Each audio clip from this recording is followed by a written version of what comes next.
Pag-usapan naman natin ngayon ang pelikula ni na Rosa Rosal at Reloy Salvador na pinamagatang Biyaya ng Lupa. Ang film na ito ay may genre na drama na pinalabas noong 1959. Kaya kung mapapansin nyo, ito ay isang black and white film. Ang film na ito ay umikot sa kwento ng mag-asawang Maria at Jose na mayroong 4 na anak na sina Miguel, Arturo, Lito at Angelica.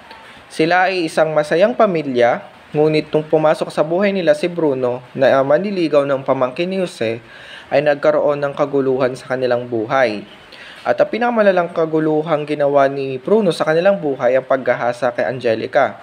Siya ay balik-alis sa community ni na Jose, ngunit nung huling balik niya ay hindi na siya nakaalis muli dahil napatay siya ng anak nitong si Miguel.